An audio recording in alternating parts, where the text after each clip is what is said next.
Hi, Gina. Hi Ione, hi everyone. I'm Gina, the senior editor of Polyester. And I'm Ione, the founding editor-in-chief of Polyester, and this is the Polyester Podcast, a feminist pop culture podcast dissecting the discourse on a weekly basis. Before we start, if you're a fan of this podcast, please make sure to like, rate, subscribe and review. And if you really love us, you can sign up for a podcast membership where you can join our WhatsApp chat, get access to our research each week, and get on our Instagram close friends for only £3 a month. We also now have a Substack called Non-Threatening Boys Asterix, where we will be sharing exclusive content twice a month on the Boy of the Hour. Do you have any reviews, Ione? We do, though we still don't have an alternative for Chartable, so if anyone knows one, Yeah, we get in touch. But 5 stars, finally. I love Gina and Ione's authenticity. They bring anti-capitalist critique and incisive commentary on all the issues they discuss. Something I've been banging on about is how feminism needs to engage with class politics in order to be radical, and these two put that into words and practice.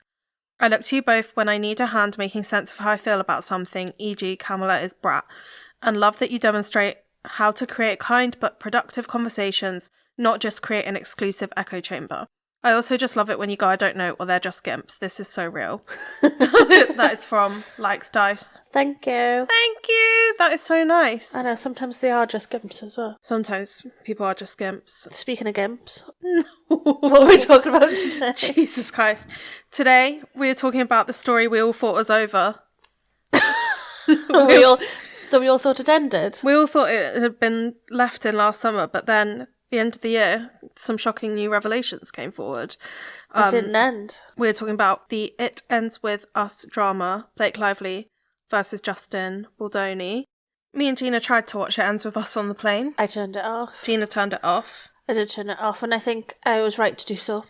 Well, especially now we know more. And I'm psychic. You're a bit psychic, but I don't know if this contributed to her. Okay, go on. So before we start, obviously trigger warning for this episode for sexual assault and sexual harassment, domestic abuse. We're going to be discussing things from the lawsuit, quite frankly. So if that is something that you don't listen to, tune out. Let's get the timeline up. Let's get into it. So it's all kind of happened over the last 2 weeks. Yeah, so basically, obviously, we all know the hype. Is hype the right word? But the furore around It Ends With Us in the press tour and how everyone was saying there was a feud between Justin and Blake. If you don't, go back and listen to our episode. We have an episode for you. We recorded on the 15th of August even before the film came out. It was just about them. I think the film was out.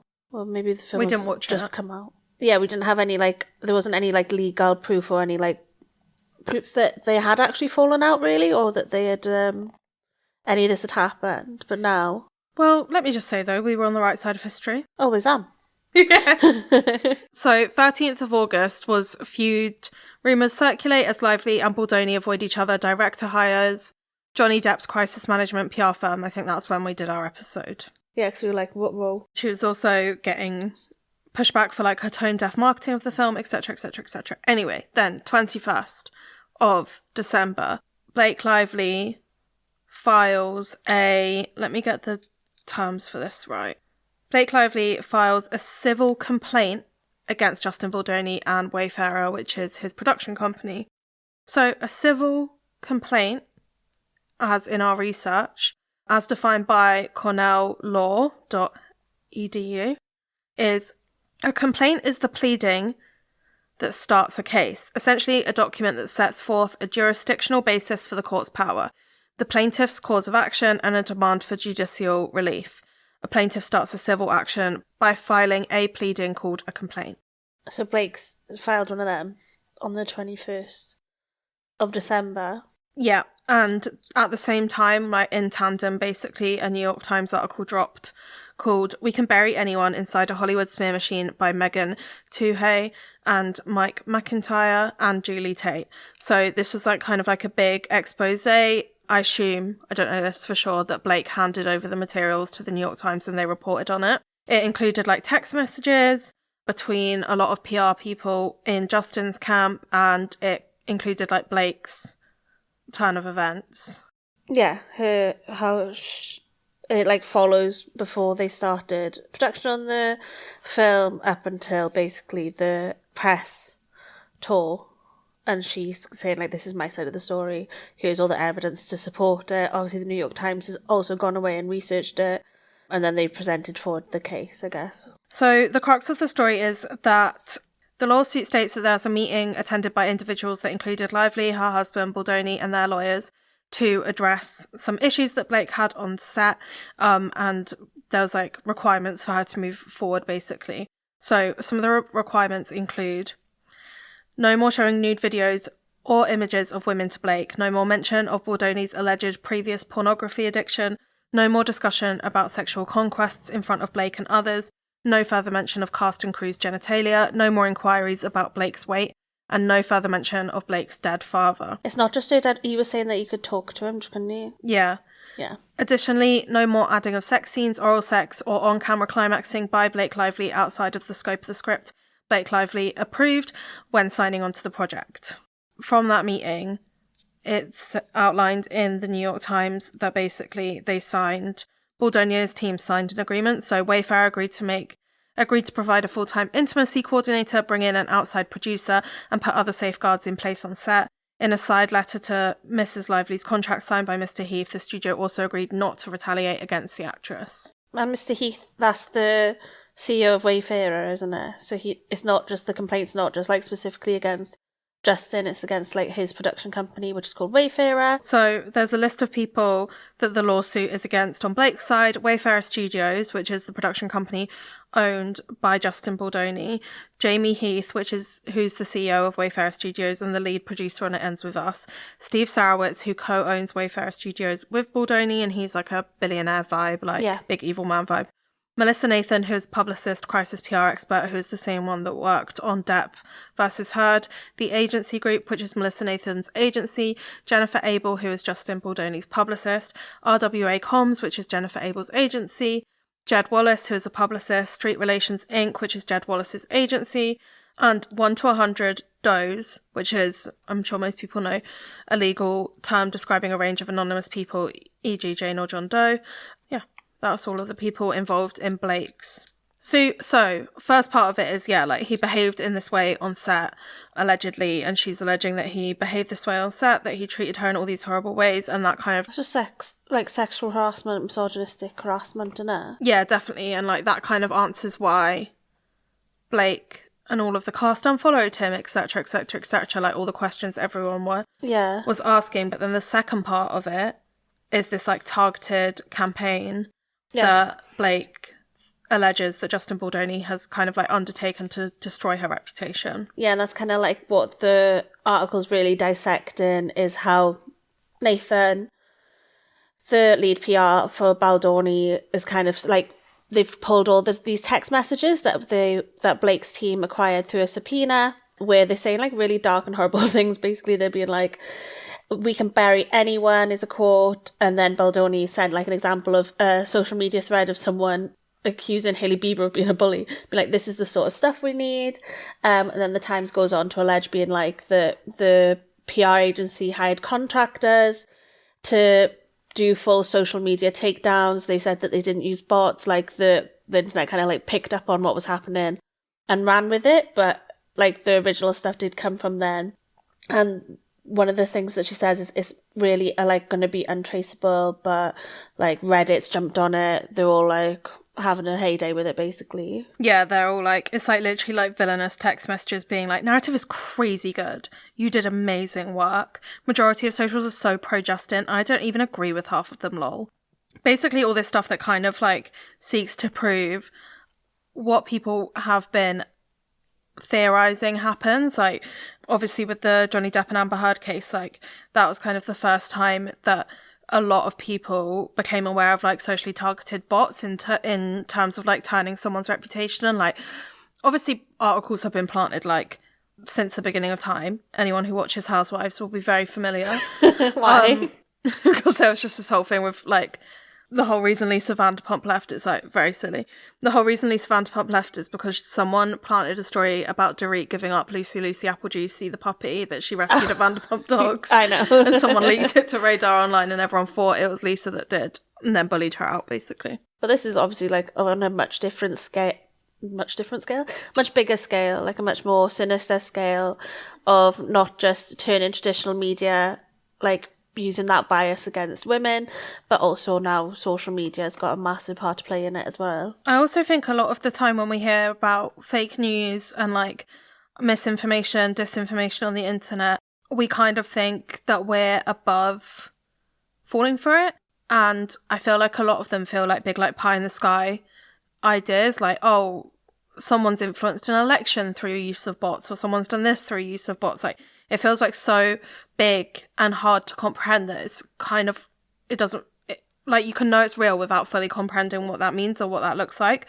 Whereas I feel like what the Blake lawsuit does that she's filed is like, and the New York Times article in particular is like really systematically like breaks it down line for line, like how they did it and what they did, and makes it look like, it really makes it digestible for people. Because even obviously with the Heard versus Depp stuff, like, you could see that happening, but still you could also see so many real people jumping on board with it. And I think both show, but now people are actually getting wise to it, how we are influenced by like groupthink on the internet, like people just running away with one narrative, and then you're like, yeah, because like your whole algorithm's getting tailored towards like Blake hate or whatever. It's also, the suit addresses some things which I thought were interesting about like how the narrative turned on Blake, which was in part, obviously, a lot of people were like, why isn't she talking about domestic violence in a domestic violence film? Like, why is she focusing on the floral theme, like making people go and dress in florals, or like her hair care brand, her alcohol brand,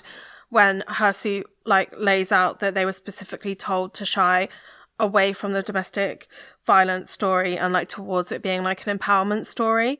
And the only reason that Justin pivoted is because his crisis management team saw that Blake was getting flack for not, so then he pivoted to being like male savior of the year, which eventually resulted in him winning like an Ally of the Year award, literally just at the beginning of December. I think it was the 9th of December. He won, awarded at the Vital Voices event celebrating men who elevate women. Why does that even exist? And I think as well, we're not going to go like too much into the actual nitty gritty, because we can't do a better job of it than the New York Times of like what she's alleging happened to her and stuff like that. But it is bad. Like, I feel like even when we've had conversations, there's so many conversations that are like around Me Too stuff or around workplace mistreatment in general across the board, where it's like, oh, is it bad, or is that person just like a dick, or are they just inappropriate? Like, what's the line between, you know, being sexually harassed and like just someone being an idiot? Yeah. Like, always minimizing these experiences for everyone, right? And I feel like this just lays it out like raw. Yeah, definitely. And I think, well, we'll come to that in part 2, but the stuff that he's countersuing, and in his, like, the things that he's saying made him think that it was okay to act that way are so fucking mental. Well, and with that, we'll go to the break. We're back from the break. I'm ready to be riled up by his counterclaim. Like, it's just full of like little things where he's like, oh, this one time she ended a text and a kiss, and that means that like she set a precedent of us having been able to talk to each other in a certain way.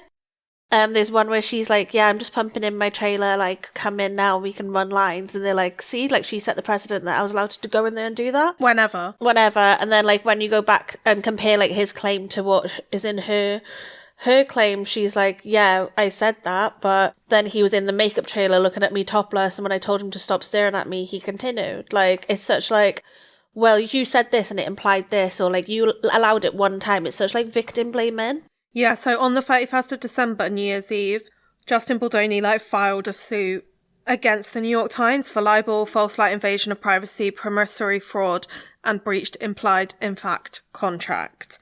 Don't know what breach of implied in fact contract means, I will be honest. Also interesting that he went after the paper instead of the person, which is also what, well, actually maybe this is just normal legally, but that's what a lot of evil men do, isn't it? Like, didn't Johnny Depp do it with The Sun, and that's why there was a case here?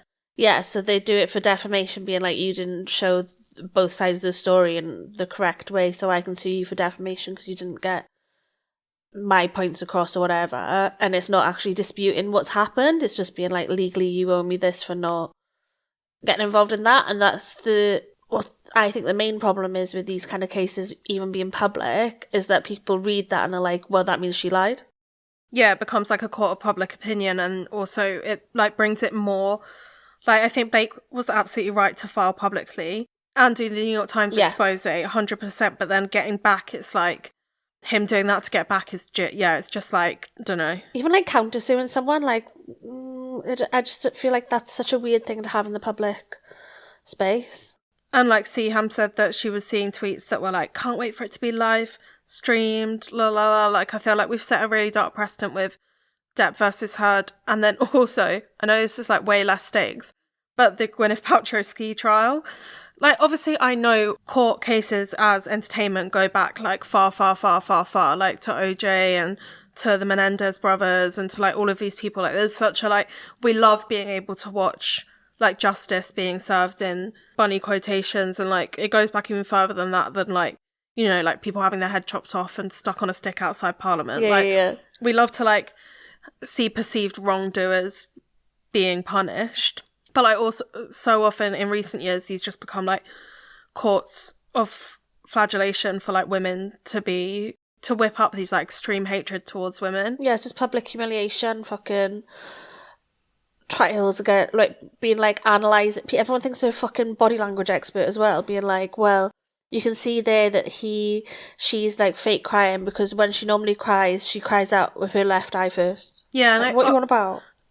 But also I think it's so interesting that we're living in a society that like actually takes all of that seriously. There was a part in Justin's countersuit where he like puts forward, or there's a text somewhere between the crisis PRs where it's like basically them linking to a TikTok sleuth being like, we're looking into Justin, and being like, this woman is dangerous. It's like, what?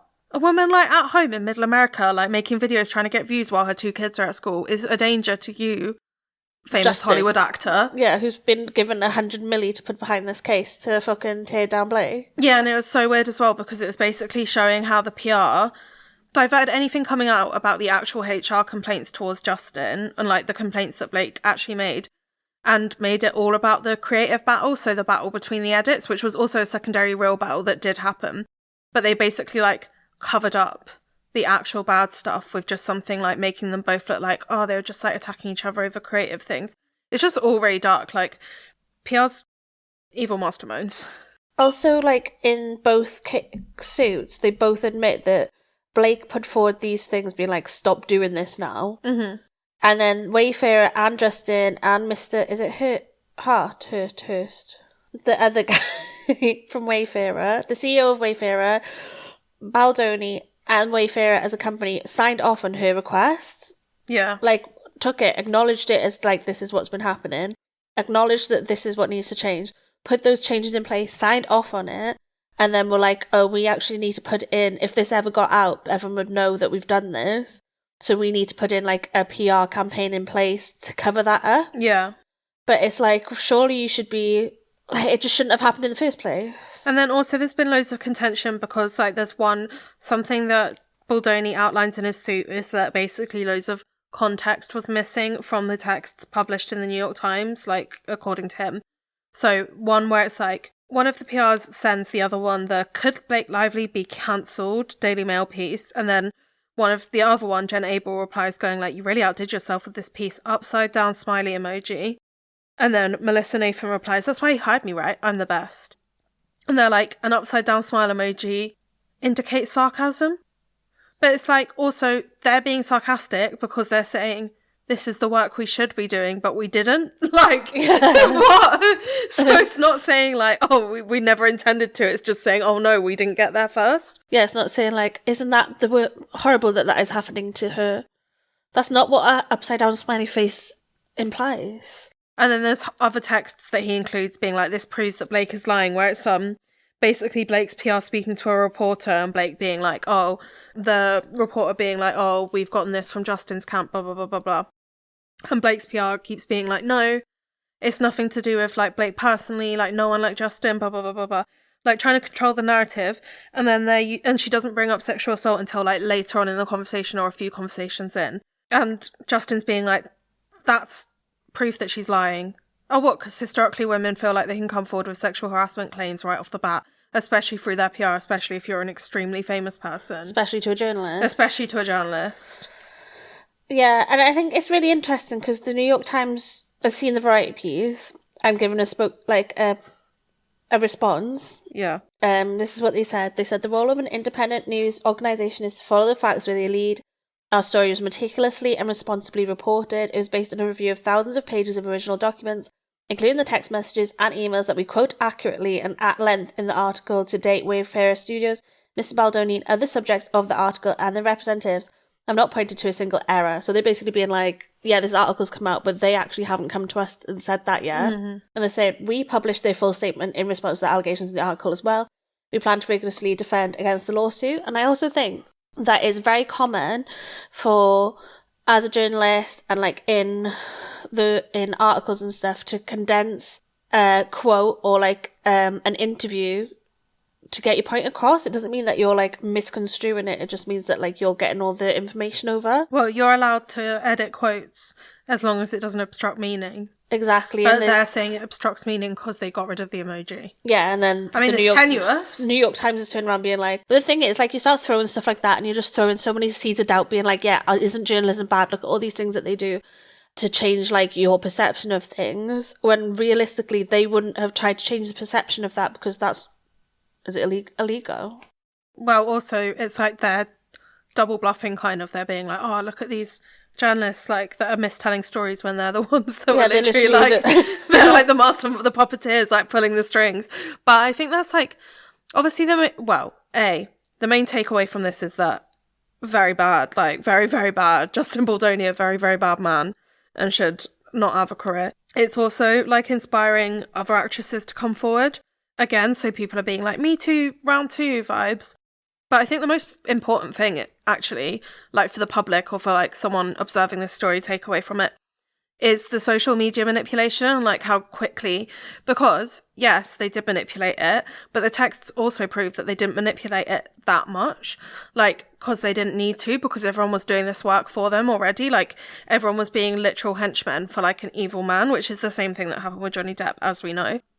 So they say, like, of course we don't use astroturfing, which is basically like the use of bots to go in and like plant loads of bad tweets, plant loads of nasty things. Realistically, whether they did or they didn't need to, because we all know for that like month you couldn't see anything else. And this has become such a massive story as well. Like I feel like people that didn't even know about it in summer know about it now. Like when I went home for Christmas, like all my family were talking about it. Like all of this stuff that I just feel like it's kind of now catapulted to a bigger platform and a bigger level, which could go 2 ways, and it depends, because also people are being like, Blake Lively's so unlikable.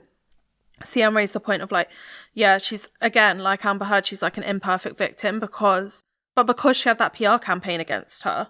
Yeah, literally. I think it is really somewhat gratifying that Blake's brought this into the public arena and like really specifically pointed out that this is something that happened, because I feel like before it used to just be like speculative that like PR were able to do this. Yeah, exactly. And now everyone's like, oh, this is actually something that happens. It'll mean that people in the future will be hopefully be a bit more wary of what they see online. Yeah, like even though there was proof or like perceived proof that we could all see on our feeds, it felt to some extent like a deep state like conspiracy, like to actually think it. Yeah, exactly. Like, oh, who's actually going to be planting stuff against women, like blah blah blah blah blah. But no, this is something that people actually do. Yeah, there's some really interesting verbiage about it in the research as well, where it's like they say that they which is funny because it's like they're saying that they didn't, but I'm reading that as they did. They're saying that they didn't plant anything, and then they also saying that they didn't boost anything.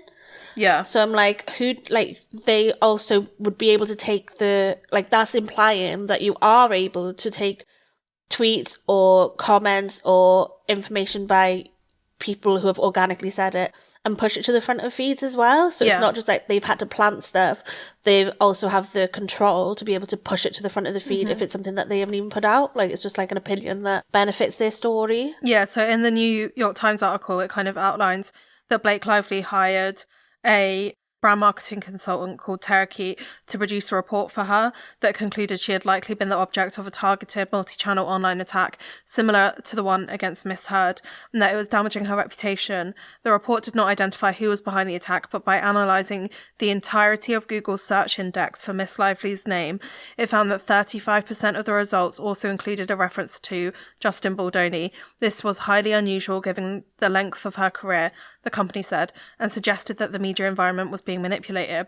Especially for someone like Blake Lively, you're in like Gossip Girl for 10 years or whatever, and yet a third of your Google search history is about this one guy in this film that came out. Like, that makes absolutely no sense. Yeah, like in the history of the internet, a third of your references online come out in the last 6 months. What are you on about? And I also think it's interesting that obviously like times change, and probably we wouldn't get to the point where Blake Lively is being believed if Amber Heard wasn't believed, which is like obviously a sad truth because we did, but like as a society we should just believe women anyway. But then also it's interesting how like so many other celebrities have come forward, like Christina Ricci, like Colleen Hoover, like so many people have come out in support of Blake that like didn't for Amber Heard. But then Justin's team are trying to spin this by being like, well, she's more powerful in Hollywood than him, so she's using like all of that for her force. But like, I don't know if it's hopeful or the opposite, that it takes like, because when was Depp v. Heard, 2021 or 2022? 2021, right? Yeah. So it's like 4 years ago.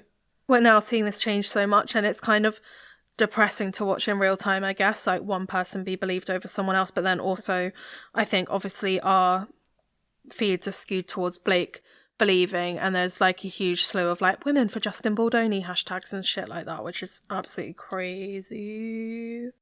Yeah, and I think that's why I think it's really brave of Blake to do it. I think it's brave of anyone to come forward like in a legal sense, and she's obviously done it. But after just watching that as well and being like, it would be so easy to be like, oh, do you see how it went for Amber Heard? Yeah, it's true. I'm not going to bother.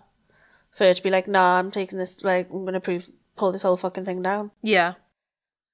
Very true. And it just doesn't matter if you like her or not, like... No, I think that's the thing. I think that's part of the problem. And also, you can not like her and still believe her and still believe that she's doing the right thing. None of us know any of these people, so you can't really say that you dislike her because it's like, have you gone for a drink with her? No. So, like, there's literally no way of knowing. You can not like things about her. Like, you can think she dresses really ugly. True. You can think that she's, like, not a good actress. That's up to you. But, like, you can't, like no, make she's that a your lying reasoning whore. for not believing Yeah. her. Yeah, exactly. I saw a really good tweet that was like, so part of Justin's suit is saying that he went round to Blake and Ryan's flat, and Ryan probably house. Yeah, it's probably a big townhouse. I don't know why I said flat. Went round to their home. They bedsit. And Ryan Reynolds screamed at him about, like, never fat shame my wife again, blah, blah, blah, blah, blah, blah, blah, blah. And someone quote tweeted, like, fat ally Ryan Reynolds. Oh, yeah, I saw one being like, you know, he's fucked up because he's got me liking Team Ryan being Reynolds. like, oh, no, not this making me like Ryan Reynolds. Also, someone watched Deadpool on my Disney account. Was it you? No, Deadpool vs. Wolverine. I've got my own Disney account. Because I've got Uber One account. Be honest. If it was you, come forward now. Come forward now. Nothing bad will happen. Nothing bad will happen to you. I'm just interested. I think we can wrap it up. Too long didn't read it. Don't believe anything you see on the internet. Oh, and also, no, the final point I wanted to make was this all is happening in real time. And then now Meta and, was it Twitter, are saying they're going to flood their feeds with like thousands of AI profiles. Why? Oh, I can't even get into it. Like, the internet is just becoming so bleak. Like, okay, so we just go on the internet and log on and see like powerful people paying for women to be targeted, and also AI. Yeah, let me see what the robots are saying. Yeah, no. The fucking Google AI advert that's like chatting to your phone like as if it's your mate. Yeah, you made a really good point on that. No one wants to speak anymore. Why would you chat into a phone? Exactly. Well, I don't need a little fucking AI to call. Like, I can't even call my own mum. We're the text generation. We don't want to speak in... Also, is that not just Siri? We've had that for years. Yeah, but now she can, like, tete-a-tete. Alexa can tete-a-tete. Go on. No, I don't want to speak to her. I don't like her. You know, I don't trust these things. But yeah, people want that on text. They want their little texty girlfriend. Can we all just go on the dark web or something? Like, what if we all just moved over to the dark web? What would happen? We make a girly forum? I just think we need to A get off girly the forum that we could all go on. We need an actual internet. Like a new internet. We need One internet, We need like WebG. Web for girls. WebG. Gweb. Gweb. If you are a billionaire that wants to fund this and are a woman. Worldwide Women Web. The Worldwide Women Web and non-binary friends. .com. And with that, we are done. Thank you, Gina. Thank you, Ione. Thank you to Siham for the research and Olivia to editing and everyone to listening. We will see you next week. Bye-bye. Bye-bye.